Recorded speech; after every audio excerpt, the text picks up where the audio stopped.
안녕하세요. 김효야담입니다. 구독과 좋아요, 알림 설정 부탁드립니다. 봄 기운이 막 풀리기 시작하던 때였어요.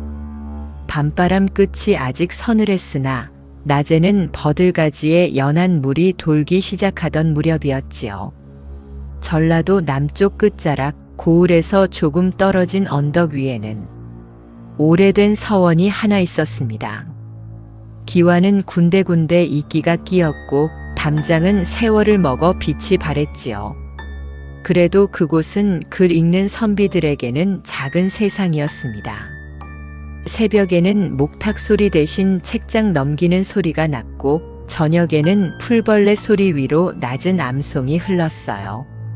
가난한 집 자제들이든 이름난 집안의 아들이든 그 문 안에 들어서면 모두 과거를 꿈꾸는 얼굴이 되곤 했습니다.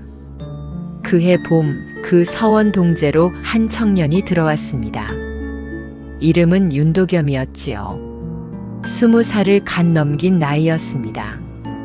키는 큰 편이 아니었고 살집도 없는 편이었어요. 그러나 눈빛이 또렷했습니다. 웃을 때는 조용히 웃었고 가만히 있을 때는 늘 무언가를 생각하는 사람처럼 보였지요. 검소한 도포자락 끝은 여러 번 기운 흔적이 있었고 책보 안에는 다른 붓 2자루와 먹, 종이 몇 장이 전부였습니다. 짐이라고 해봐야 많지 않았어요. 그러나 도겸은 그 보잘것없는 짐들을 하나하나 풀어놓을 때에도 손끝이 아주 조심스러웠습니다. 가진 것이 적은 사람은 물건도 함부로 다루지 않게 되는 법이니까요. 도겸의 집은 본래 넉넉하지 못했습니다.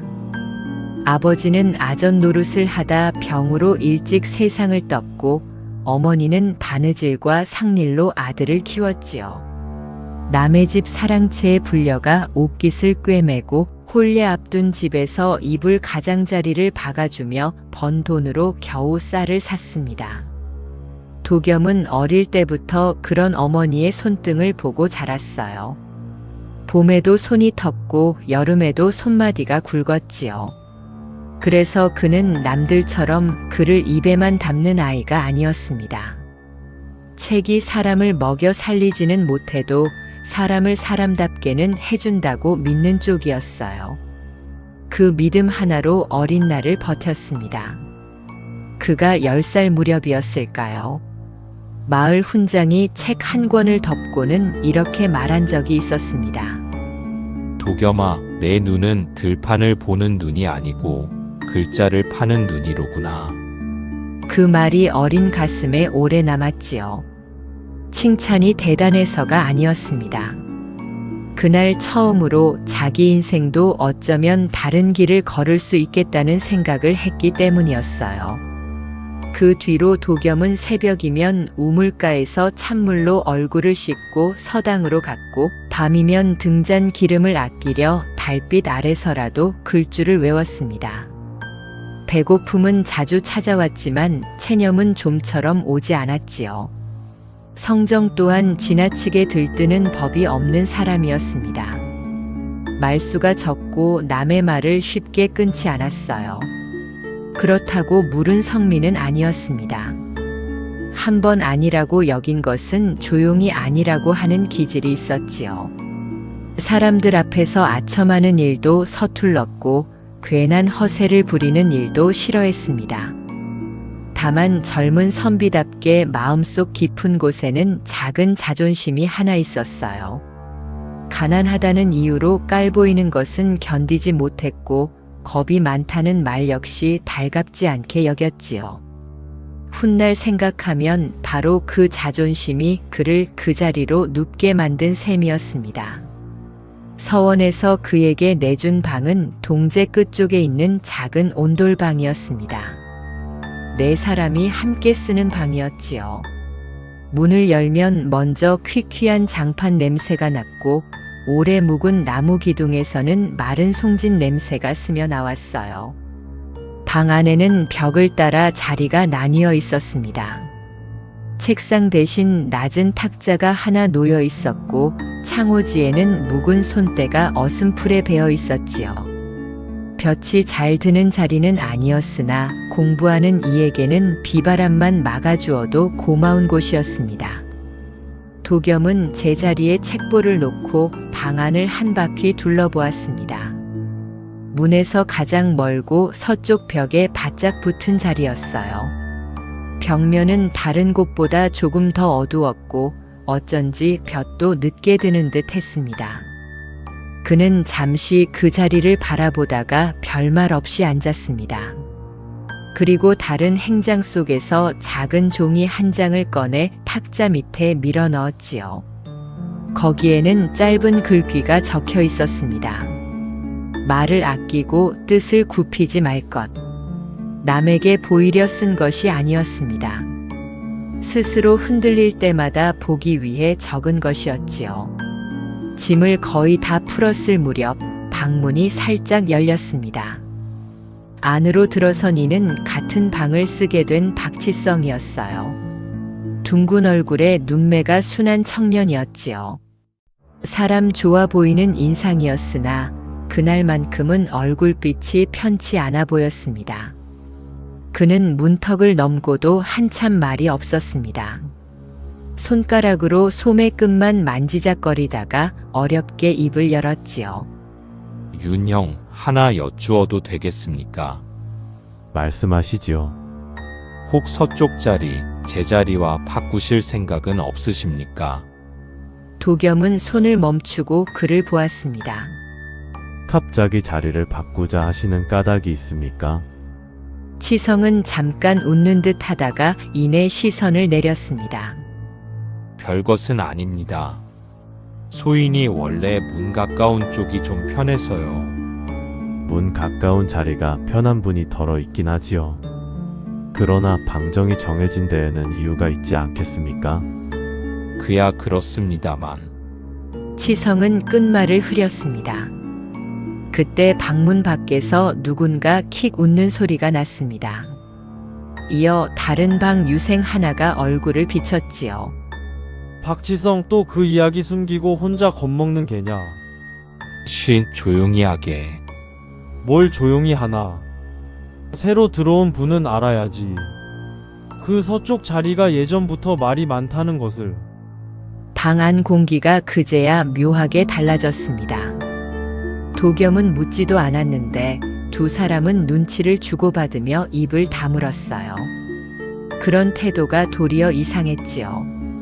그는 조용히 자리에서 일어나 문을 닫았습니다. 그리고 다시 돌아서서 물었습니다. 말이 많다는 것이 무슨 뜻입니까? 치성은 난처한 표정으로 한숨을 내쉬었습니다. 그저 헛소문이라 여기시면 됩니다. 예전에 저 자리에서 자던 학생이 하나 있었는데 밤마다 누가 선다고 했다지요. 문 앞에 사람 그림자가 보인다느니 자다가 누군가 귀에 대고 말을 건다느니 그런 이야기입니다. 문 밖의 유생이 낮게 덧붙였습니다. 덜어는 그 자리에서 잠든 뒤 며칠 앓기도 했답니다. 그런 뜻말을 어찌 믿습니까? 도겸의 대답은 담담했습니다. 그러나 문 밖의 유생은 다시 웃으며 말했지요. 믿고 안 믿고야 새로 오신 분 마음이지요. 다만 그 자리로 간 이들마다 오래 버티지 못했다는 말은 있었습니다. 그 말이 끝난 뒤 방 안은 잠시 조용해졌습니다. 치성은 민망한 얼굴로 말했습니다. 소인이 겁이 좀 많은 탓입니다. 괜한 말을 먼저 꺼냈습니다. 잊으십시오. 도겸은 한동안 대답하지 않았습니다. 겉으로는 태연했으나 마음 한구석에서는 묘한 감정이 일었지요. 우스운 소리라고 여겨졌고 동시에 공연히 떠보는 것 같아 심기가 조금 상하기도 했습니다. 가난한 집에서 왔다 하여 만만하게 보는가 하는 생각도 스쳤어요. 그는 그런 마음을 드러내지 않은 채 짐짓 더 차분한 목소리로 말했습니다. 자리 하나가 어찌 사람을 해야겠습니까? 괜한 소문에 마음 빼앗기면 글 읽는데 더 해롭지요. 저는 이 자리에 그냥 있겠습니다. 치성이 고개를 들었습니다. 정말 괜찮으시겠습니까? 예. 밤은 누구에게나 어둡고 사람 마음은 누구에게나 흔들립니다. 그것뿐이지요. 그 말은 방 안에 누구를 안심시키기보다 실은 자기 자신을 향한 것이었는지도 몰랐습니다. 해가 기울고 저녁 종이 울리자 서원은 금세 조용해졌습니다. 뜰의 매화는 아직 다 피지 않았고 바람이 불 때마다 덜 핀 꽃망울이 서로 스치며 마른 소리를 냈지요. 유생들은 각자 등잔을 밝혀놓고 책을 폈습니다. 도겸도 무릎을 세우고 앉아 문장을 읽었어요. 그러나 낮에 들은 말이 머릿속 한편에 남아 글귀가 자꾸만 흩어졌습니다. 그는 몇 번이고 눈을 비비고 다시 책장을 넘겼지요.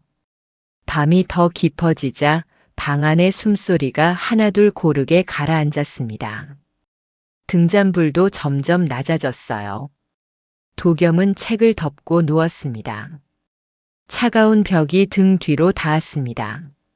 서쪽 벽은 생각보다 습기가 많았고 어디선가 오래된 나무 냄새와 젖은 흙 냄새가 섞여 올라왔지요.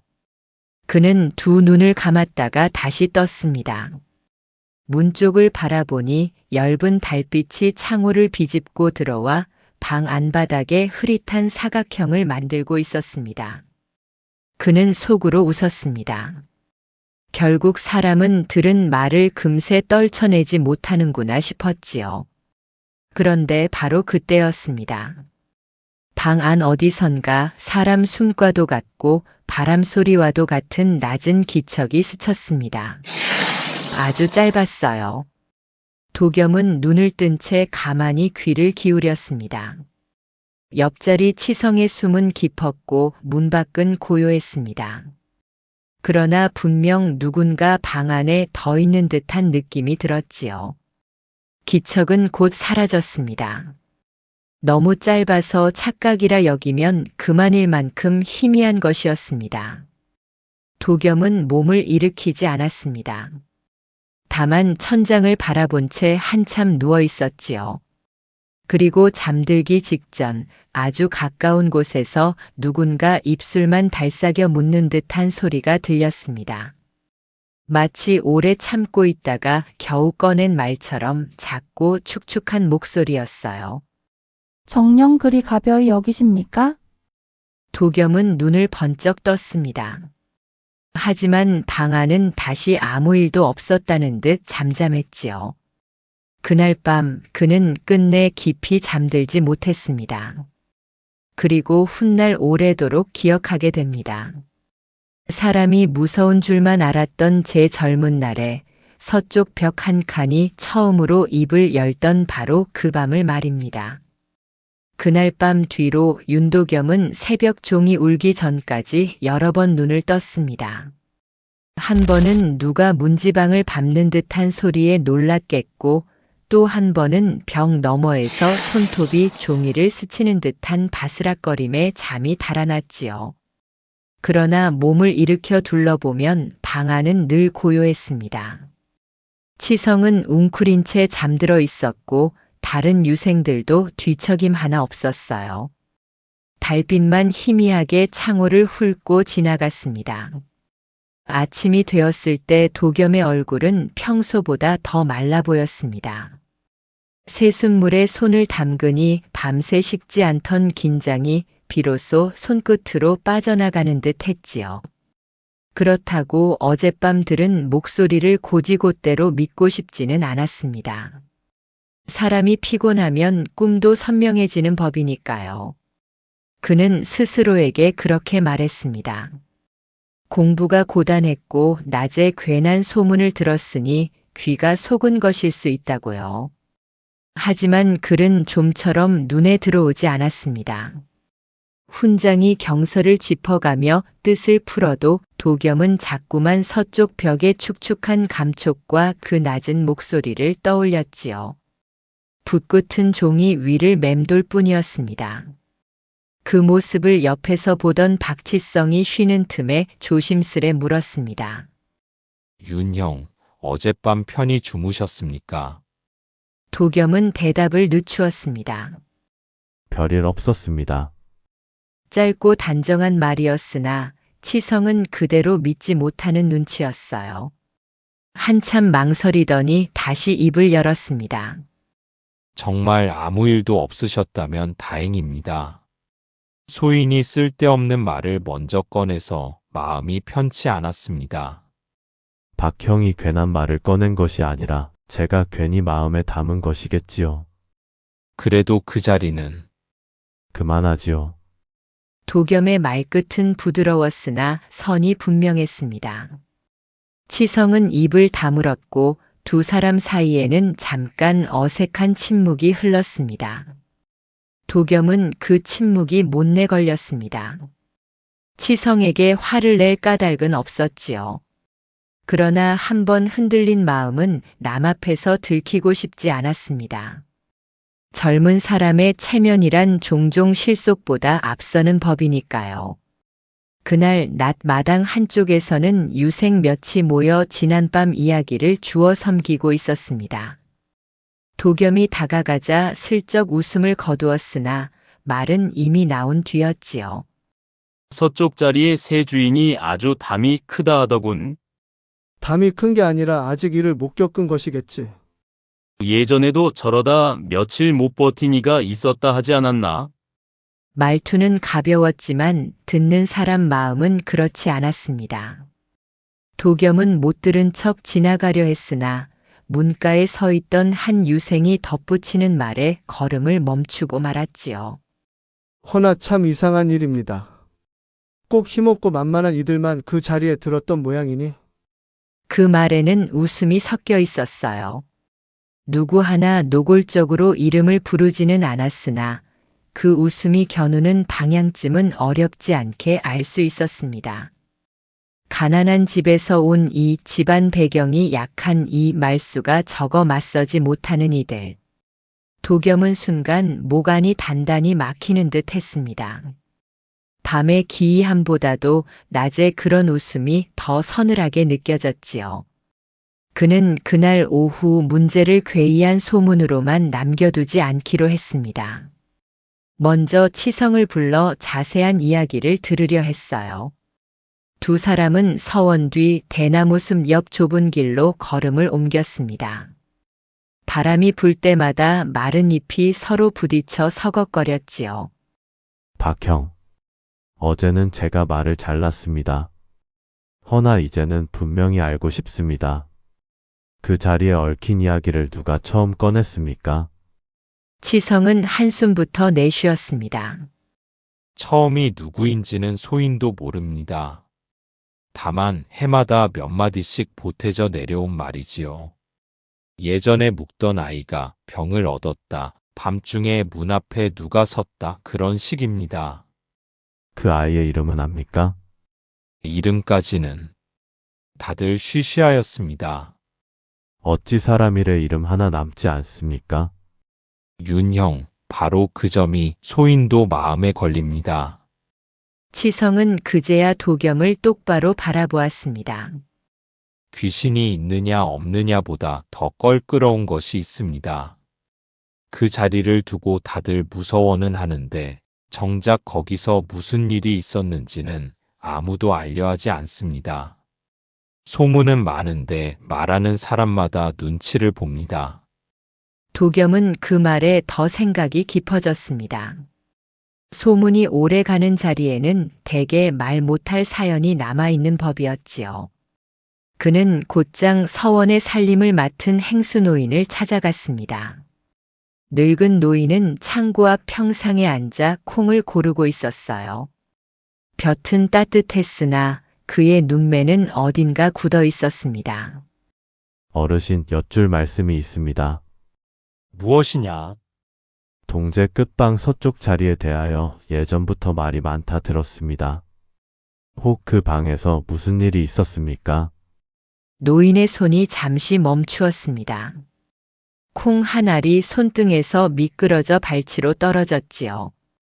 그러나 그는 이내 아무렇지 않은 얼굴로 다시 콩을 골랐습니다. 서원은 글 읽는 곳이지 헛소문 모으는 곳이 아니다. 허나 이미 여러 사람이 입에 올리고 있습니다. 입이 가벼운 자들이 문제지 방이 문제겠느냐. 소인이 공연히 캐묻는 것이 아닙니다.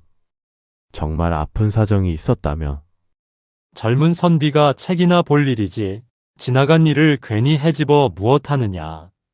말은 꾸짖음 같지 않았으나 분명한 선긋기였습니다. 도겸은 더 묻지 못했습니다.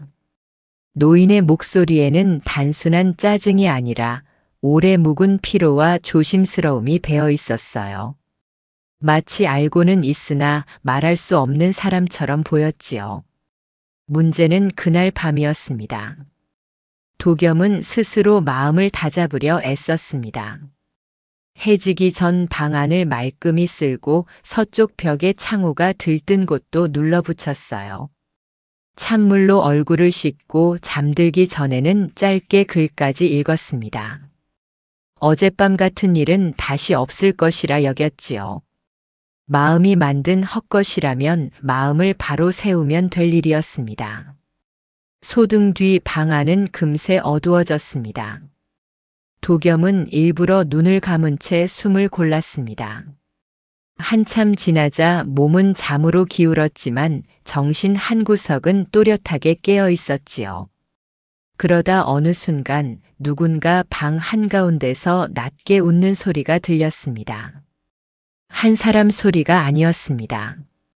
둘도 셋도 아닌 여러 아이가 입을 막고 키득거리는 듯한 웃음이었어요. 아주 짧았으나 분명했습니다. 도겸은 벌떡 일어나 앉았습니다. 누가 있습니까? 아무 대답도 없었습니다. 옆자리 치성이 뒤척이며 잠결에 중얼거렸지요. 무슨 일입니까? 방금 들으셨습니까? 누가 웃었습니다. 아닙니다. 아무 소리도.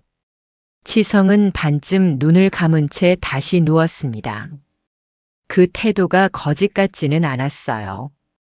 다른 이들도 그대로였습니다. 도겸만 홀로 깨어 어둠 속을 노려보고 있었습니다. 그러자 이번에는 방문 쪽이 아니라 자기 머리맡 가까운 곳에서 무언가 또렷이 스치는 느낌이 왔습니다.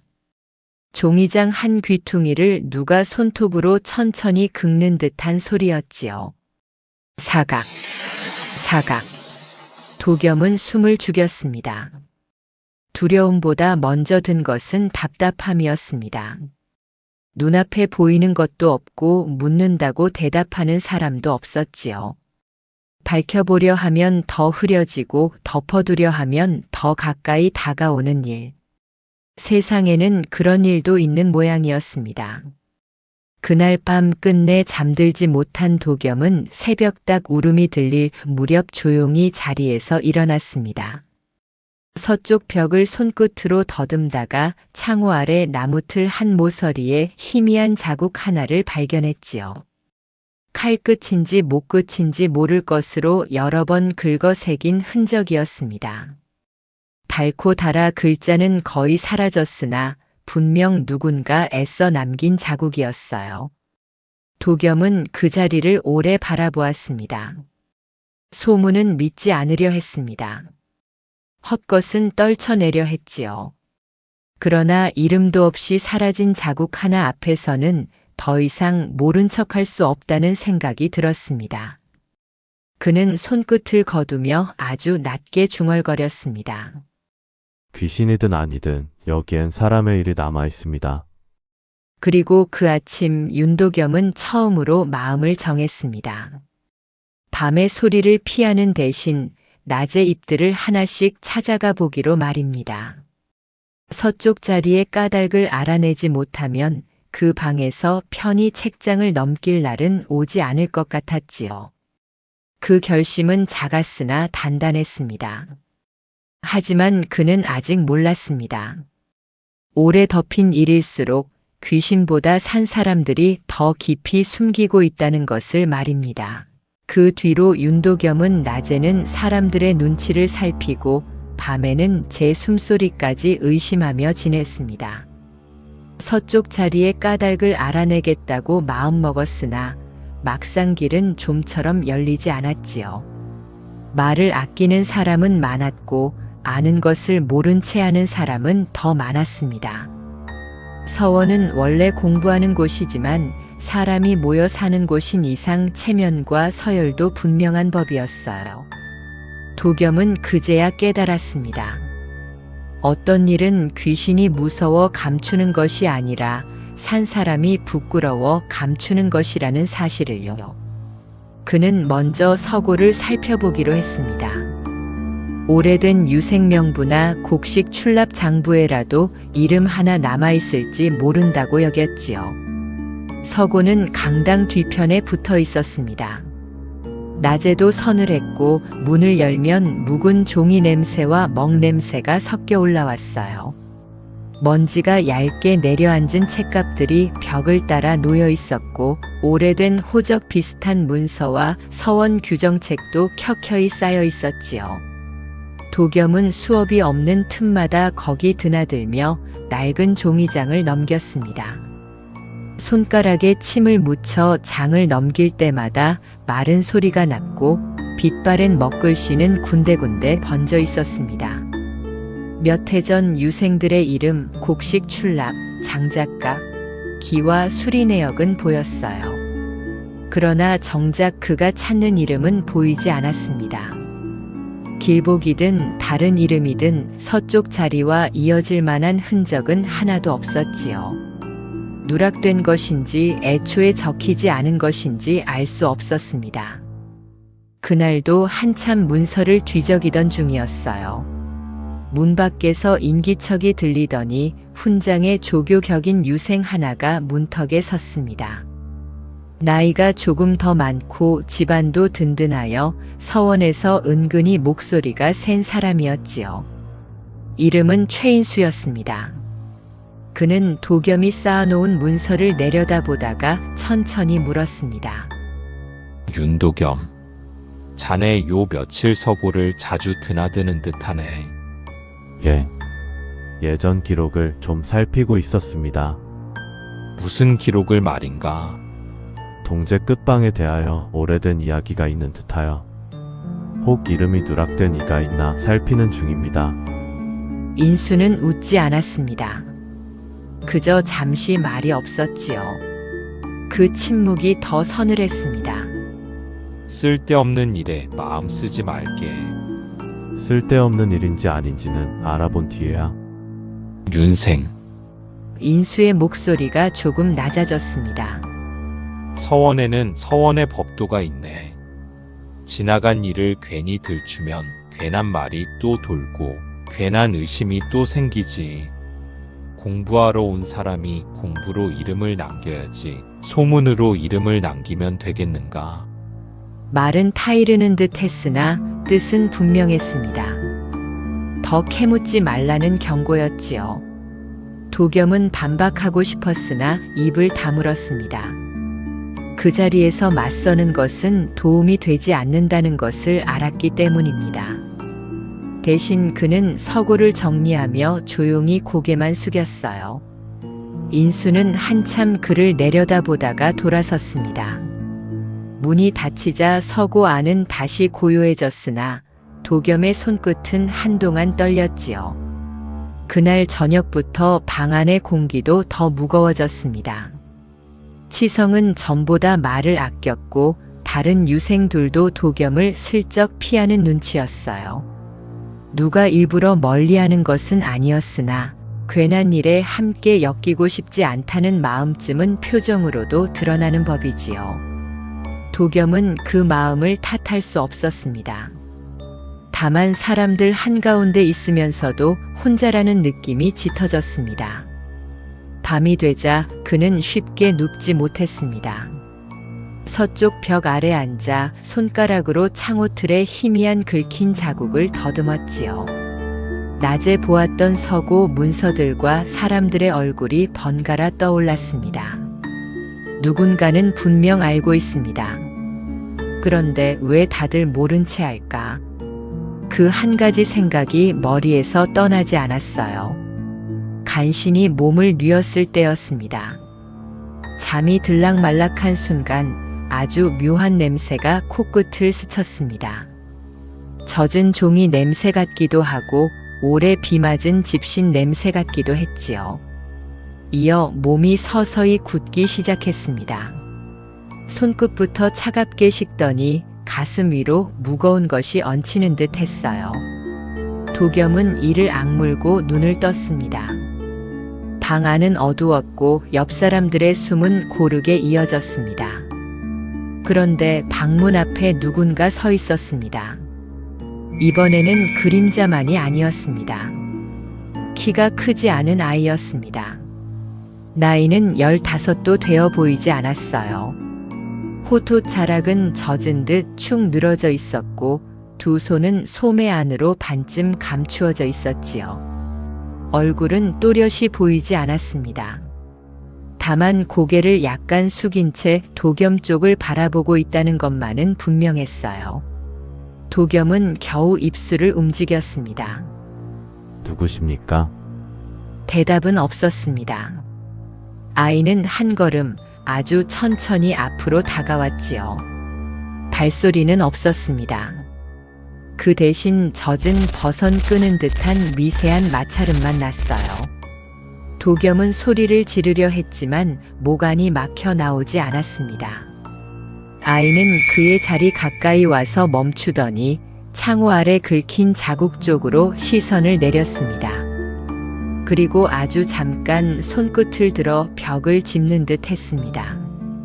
그 순간 도겸의 귀 가까이 낮은 숨소리가 스쳤습니다. 없앴습니다. 한마디뿐이었습니다. 그러나 그 말은 이상하게도 분노보다 체념에 가까웠어요. 누가 제 이름을 지웠고 제 흔적을 없앴다는 뜻처럼 들렸지요. 도겸은 온몸으로 그 말을 들었습니다. 그리고 다음 순간 방문 바깥 어디선가 닭 우는 소리가 터지며 몸에 굳음이 풀렸습니다. 그는 벌떡 일어나 앉아 거친 숨을 몰아쉬었지요. 방 안은 그대로였고 벽도 어둠도 변한 것이 없었습니다. 다만 창호 아래 손가락이 닿았던 자리 근처에 먼지가 살짝 문질러진 흔적만 남아 있었어요. 아침이 되자 도겸은 더 버티지 못하고 치성에게 지난밤 일을 털어놓았습니다. 치성은 얼굴빛이 굳더니 문을 한번 살피고 나서 낮게 말했지요. 윤형, 그만두십시오. 박형도 이제는 알지 않습니까? 단순한 헛것이 아닙니다. 안다고 하여 다 캐낼 수 있는 일이 아닙니다. 그럼 모른 채 하라는 말입니까? 치성은 입술을 깨물었습니다. 모른 채 하려는 것이 아니라 자칫하면 형께서도 찍힙니다. 어제 최인수 선배가 제게도 넌지시 말했습니다. 끝방 이야기로 서원 분위기 흐리는 자가 있으면 가만두지 않겠다고요. 그 말은 도겸에게 또 다른 위기였습니다. 그는 이제 밤의 기이함 뿐 아니라 낮의 노골적인 압력까지 견뎌야 했지요. 공부하러 들어온 서원에서 눈밖에 난다는 것은 단순히 불편한 일이 아니었습니다. 밥상 자리도 글 읽는 자리도 추천받을 기회도 모두 좁아질 수 있었어요. 가난한 선비에게 그것은 장래가 닫히는 일과 다르지 않았습니다. 그날 오후 도겸은 서원 뒤편의 작은 사당터를 혼자 찾았습니다. 지금은 제사를 거의 올리지 않아 풀이 무성한 곳이었지요. 사람 눈을 피해 생각을 정리하고 싶었습니다. 바람은 잔잔했고 햇빛은 따뜻했으나 마음은 자꾸만 어두운 데로 가라앉았습니다. 여기서 물러나면 편할 것입니다. 공부만 하면 됩니다. 모른 척하면 누구도 그를 건드리지 않을지 모릅니다. 그러나 밤마다 들은 목소리와 그 한마디가 자꾸 귓가에 맴돌았어요. 없앴습니다. 그는 그 말을 오래 곱씹었습니다. 이름을 없앤 것일까? 기록을 없앤 것일까? 아니면 사람 하나를 아예 없었던 일로 만든 것일까? 생각이 거기 닿자 그는 서고에서 보았던 빈칸 하나를 떠올렸습니다. 해마다 유생 이름을 적어둔 명부 한쪽 유독 먹으로 두껍게 덧칠된 자리가 있었지요. 처음에는 얼룩인 줄 알았습니다. 그러나 이제 와 생각하니 글자 하나를 지운 흔적으로도 보였습니다. 도겸은 천천히 고개를 들었습니다. 방법이 전혀 없는 것은 아니었습니다. 정면으로 캐묻는 길은 막혔지만 지워진 자국을 다시 찾는 길은 남아 있었지요. 사람 입은 막혀도 글의 흔적까지 완전히 사라지지는 않는 법입니다. 서고만이 아니었습니다. 서원 바깥 옛 장부를 맡아보던 향리의 문서나 예전 허들의 실군 명단이 남은 곳이 있을지도 몰랐어요. 그는 사당 기둥에 기대 섰다가 이내 몸을 바로 세웠습니다. 겁이 사라진 것은 아니었습니다. 오히려 더 또렷해졌지요. 그러나 두려움이 곧 물러남을 듯하지는 않았습니다. 누군가 지워진 이름이 있다면 적어도 왜 지워졌는지는 알아야 한다는 생각이 들었어요. 그날 해질 무렵 도겸은 다시 서원으로 돌아오며 마음속으로 조용히 정했습니다. 밤에는 더 이상 벽만 바라보지 않겠다고. 낮에는 더 이상 남의 눈치만 보지 않겠다고. 그리고 내일 새벽 수업이 시작되기 전 읍내 향청으로 내려가 오래된 문서를 찾아보겠다고 말입니다. 그 결심이 과연 무엇을 불러올지 그는 알지 못했습니다. 다만 분명한 것은 하나였지요. 이제 서쪽 자리의 일은 기이한 소문이 아니라 누군가 고의로 덮어버린 사람의 일이 되어버렸다는 사실이었습니다. 도겸은 그 밤 처음으로 두려움보다 책임에 더 가까운 마음을 안고 방으로 들어섰습니다. 그리고 바로 그 마음이 그를 더 큰 진실 앞까지 끌고 가게 됩니다. 다음 날 새벽 윤도겸은 첫 딸기 울기 전 눈을 떴습니다. 밤새 깊이 잠들지는 못했으나 전날과는 달랐습니다. 막막함만 붙들고 누워있지는 않았지요. 겁은 여전했으나 이제는 그 겁을 끌고라도 움직여야 한다는 마음이 더 컸습니다. 그는 조용히 세수를 하고 책보 속에 종이와 붓을 넣었습니다. 서원 마당은 아직 어스름했어요. 기와 끝에는 새벽 이슬이 맺혀 있었고 매화 몇 송이는 찬 기운 속에서도 조금씩 더 열리고 있었습니다. 도겸은 동제 문턱을 넘다가 잠깐 서쪽 끝방을 돌아보았습니다. 어젯밤 들은 그 한마디가 다시 떠올랐지요. 없앴습니다. 그 말은 이제 공포가 아니라 부탁처럼 들렸습니다. 제발 찾아달라는 말처럼 자기 이름을 다시 불러달라는 말처럼 들렸어요. 읍내 향청까지 가는 길은 멀지 않았으나 마음은 가볍지 않았습니다. 길가의 버드나무는 막 연두빛을 틔우기 시작했고 장에 나갈 사람들은 이른 걸음으로 흘길을 지나갔지요. 그런 평범한 아침 한가운데서도 도겸은 자꾸만 제 발밑이 낯설게 느껴졌습니다. 서원 안에서만 맴돌던 일이 이제는 사람 사는 세상의 기록 속으로 들어가고 있었기 때문입니다. 향청에서 그는 다행히 늙은 향리 하나를 만났습니다. 백발이 성성하고 허리가 약간 굽은 노인이었지요. 처음에는 귀찮다는 듯 눈을 가늘게 떴습니다. 서원의 묵은 사정을 왜 이제와 묻느냐는 기색도 있었어요. 그러나 도겸이 공손히 사정하며 말끝을 낮추자 노인의 손길도 조금 누그러졌습니다. 어르신, 소인이 괜한 호기심으로 온 것이 아닙니다. 다들 그렇게 말하지. 사람 하나의 이름이 아예 없어진 듯하여 그럽니다. 도둑으로 몰렸거나 죄를 뒤집어 쓴 이가 있었는지 확인하고 싶습니다. 노인은 붓대를 만지작거리다가 도겸을 한번 올려다보았습니다. 자네 그 아이를 아는가? 이름만 겨우 짐작할 뿐입니다. 이름을 알려고 여기까지 왔다면 아주 모르는 것도 아니구먼. 노인은 한참 뒤에야 뒤쪽 문서 더미를 꺼내 주었습니다. 서원에 드나들던 심부름꾼, 종자, 품꾼들의 명단과 곡식 출납이 뒤섞인 낡은 장부였어요. 먹이 번진 자국이 많고 종이 끝은 쥐가 갈근 듯 해져 있었지요. 도겸은 숨을 죽인 채 장을 넘겼습니다. 그러다 한 귀퉁이에서 마침내 멈추었어요.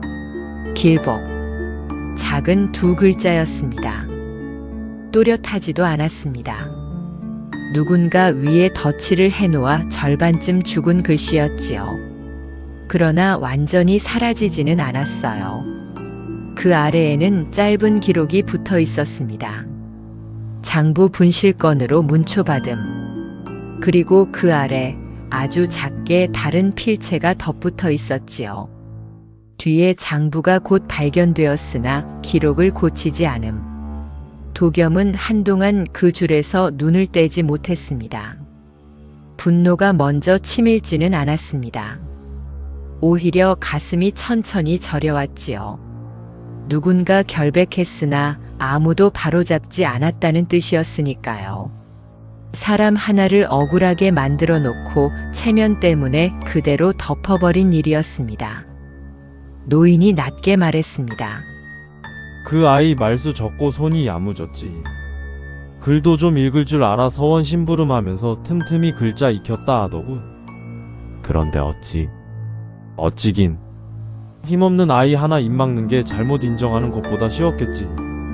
도겸은 천천히 장부를 덮었습니다. 그 말은 무겁지만 이상할 만큼 사실답게 들렸습니다. 세상은 늘 큰 악의로만 망가지는 것이 아니지요. 부끄러움을 감추려는 작은 비겁함이 쌓여 사람 하나를 끝내 구석으로 몰기도 하는 법입니다. 향청을 나설 때 도겸은 정중히 허리를 숙였습니다. 알려주셔서 감사합니다. 노인은 고개를 끄덕였습니다. 감사할 것까진 없네. 다만 자네가 물었으니 대답한 것이지. 잠시 후 노인은 한마디를 더 보탰습니다. 허나 젊은이. 이름을 찾는 일은 시작일 뿐이네. 사람들 앞에서 다시 불러주는 일은 더 어렵지. 그 말은 돌아오는 길 내내 도겸 곁에 붙어 있었습니다. 서원으로 돌아오자 박치성이 먼저 그를 맞았습니다. 아침 수업에 도겸이 보이지 않아 걱정했던 눈치였지요. 치성은 말없이 그의 얼굴부터 살폈습니다. 도겸은 책보에서 종이 한 장을 꺼내 보였습니다. 치성의 눈이 커졌어요. 찾으셨습니까? 예. 아주 조금이나마 정말로 이름이 있었습니까? 있었습니다. 길복이라 했습니다. 치성은 한동안 말을 잇지 못했습니다. 그러다 이내 고개를 푹 숙였지요. 소인이 부끄럽습니다. 박형이 어찌 부끄럽습니까? 무서워만 했습니다. 자리를 피할 생각만 했지 그 자리에 왜 그런 소문이 붙었는지는 한 번도 제대로 알려하지 않았습니다. 도겸은 잠시 그를 바라보다가 조용히 말했습니다. 저도 다르지 않았습니다. 처음엔 것보다 자존심이 먼저였지요. 남 앞에서 태어난 척하려 했습니다. 그러니 우리 둘 다 이제부터라도 다르게 하면 됩니다. 치성은 그 말에 천천히 고개를 들었습니다. 그 표정이 처음보다 한결 단단해져 있었어요. 도울 일이 있으면 말씀하십시오. 혼자서는 어렵습니다. 함께 하겠습니다. 짧은 대화였으나 그 안에는 전에 없던 마음이 담겨 있었습니다. 두 사람은 그날부터 서둘러 움직이지 않았습니다. 대신 조심스럽게 그러나 분명하게 한 걸음씩 맞추어 갔지요. 치성은 예전 서원 허드렛일을 맡았던 사람의 이름을 알아보았고 도겸은 장부에 남은 필체와 시기를 정리했습니다. 누가 크게 나서지는 않았습니다. 다만 두 사람이 같은 쪽을 보고 있다는 사실만으로도 방 안의 공기가 조금 달라졌어요. 해가 기울 무렵 행수 노인이 먼저 두 사람을 불렀습니다. 창고 뒤 작은 마루였습니다. 노인은 평소보다 더 늙어 보였지요. 말문을 열기까지도 오래 걸렸습니다. 내가 모른 채 한 것이 있다. 도겸과 치성은 가만히 서 있었습니다. 노인은 무릎 위 손을 꼭 쥐고 말했지요. 그 아이가 억울하다는 것쯤은 알았다. 허나 내가 입을 열면 서원 어른들 체면이 깎인다 하여 그냥 넘겼다. 그때는 그게 세상 돌아가는 이치인 줄 알았다. 목소리는 작았으나 떨림이 있었습니다. 지금 생각하면 늙은 내 겁이 더 컸던 게지. 도겸은 천천히 허리를 숙였습니다. 말해주셔서 감사합니다. 노인은 놀란 듯 그를 보았습니다. 원망하지 않느냐. 원망이 없지는 않습니다. 그러나 이제라도 말씀해 주셨으니 그걸로 길이 조금 열렸습니다. 치성도 따라 고개를 숙였습니다. 저희가 할 수 있는 만큼은 바로 잡아보겠습니다. 노인의 눈가가 잠시 젖는 듯 했습니다. 그는 아무 말 없이 작은 종이 뭉치 하나를 건넸습니다. 오래된 심부름 목록과 함께 길복이 직접 받아 적었다는 짧은 글귀 조각이었지요. 반듯하지는 않아도 정성껏 쓴 글씨였습니다. 억울한 말은 오래 남습니다. 도겸은 그 문장을 오래 들여다보았습니다. 기이하게도 그 짧은 글 속에는 원망만이 아니라 누군가 알아주기를 바라는 어린 마음이 함께 남아있는 듯 했어요. 그날 밤 도겸은 처음으로 서쪽 자리에 앉아 두려움 없이 등잔을 밝혔습니다. 치성도 제자리에서 책을 펴고 곁을 지켰지요. 둘은 작은 목소리로 앞으로의 일을 상의했습니다. 크게 떠들 일은 아니었습니다. 그러나 숨길 일로만 남겨둘 수도 없었어요. 훈장에게 장부와 글 조각을 보이고 적어도 길복의 이름만큼은 바로 세우자고 마음을 모았습니다. 잠시 뒤 치성이 낮게 말했습니다. 윤형, 예, 밤이 오면 아직도 무섭습니다. 그런데 오늘은 도망치고 싶지는 않습니다. 도겸은 희미하게 웃었습니다. 저도 그렇습니다. 방 안은 여전히 조용했습니다. 그러나 전과 같은 적막은 아니었지요. 누군가의 억울함을 비로소 사람의 말로 옮기기 시작한 자리에는 이상하게도 숨막히는 기운이 조금씩 거치는 듯 했습니다. 창호 밖으로 바람이 스치고 매화 향이 아주 옅게 들어왔어요. 그날 밤 늦게 도겸은 잠들기 전 서쪽 벽 아래 작은 종이를 한 장 놓았습니다. 거기에는 단 2줄만 적었습니다. 길복의 이름을 찾았습니다. 이제는 사람들 앞에 다시 세우겠습니다. 누가 읽을지 알 수 없는 글이었지요. 그래도 그는 정성껏 붓끝을 눌러 썼습니다. 그리고 신기하게도 그 밤에는 젖은 버선 끄는 소리도 숨을 막는 무거움도 찾아오지 않았습니다. 대신 새벽 무렵 아주 짧게 누군가 문 밖에서 발걸음을 멈추었다가 조용히 돌아서는 듯한 기척만 스쳤습니다.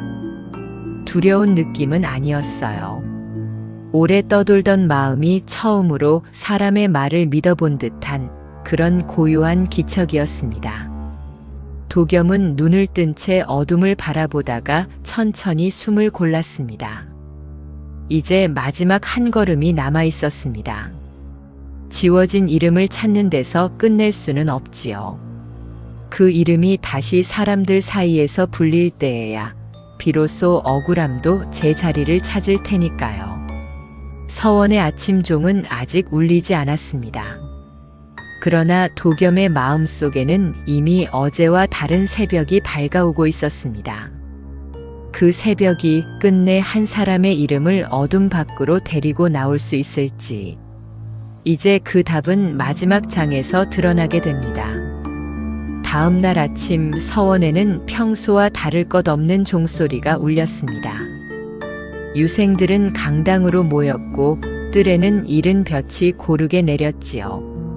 겉으로 보기엔 늘 같은 하루였습니다. 그러나 윤도겸의 마음은 전날과 달랐습니다. 두려움보다 해야 할 일이 먼저 떠올랐고 망설임보다 책임이 앞섰어요. 길복의 이름을 찾은 이상, 이제는 그 이름을 사람들 앞에 올려놓아야 했습니다. 도겸은 수업이 끝난 뒤 박치성과 함께 훈장을 찾아갔습니다. 두 사람은 강당 뒤 작은 사랑방 문 밖에서 한참 서 있었습니다. 먼저 나서자고 한 것은 도겸이었지만 막상 문지방 앞에 서니 숨이 조금 막히더군요. 안에서는 종이 넘기는 소리가 들렸고 먹하는 냄새가 은은하게 흘러나왔습니다. 도겸은 한 번 숨을 고른 뒤 조용히 입을 열었습니다. 훈장 어른 소인 윤도겸이옵니다. 들어오너라. 훈장은 두 사람을 마주 앉게 했습니다. 평소처럼 엄하고 고요한 얼굴이었지요. 도겸은 책보에서 장부 사본과 글 조각을 꺼내어 두 손으로 올렸습니다. 말은 짧게 하려 했으나 막상 입을 열자 지난 며칠의 밤과 낮이 함께 밀려왔습니다. 동제 끝방 서쪽 자리에 오래된 소문이 있습니다. 소인은 처음엔 그저 헛말인 줄 알았습니다. 그러나 알아볼수록 소문 뒤에 사람 일이 남아있음을 알게 되었습니다. 이 아이의 이름은 길복이었습니다. 도둑으로 몰렸으나 뒤에 장부가 발견되었고 기록은 바로잡히지 않았습니다. 방 안은 한동안 조용했습니다. 훈장은 종이 위에 시선을 둔 채 오래 말이 없었지요. 치성은 긴장한 듯 무릎 위 손을 꼭 쥐고 있었습니다. 도겸도 더 보탤 말을 찾지 않았습니다. 변명처럼 들리게 하고 싶지 않았고 감정으로 밀어붙이고 싶지도 않았어요. 그저 있는 일을 있는 그대로 놓고 싶었습니다. 마침내 훈장이 천천히 물었습니다. 이 일을 어디까지 알고 있느냐? 장부에 남은 기록과 행수 어르신이 뒤늦게 전한 말씀까지 들었습니다.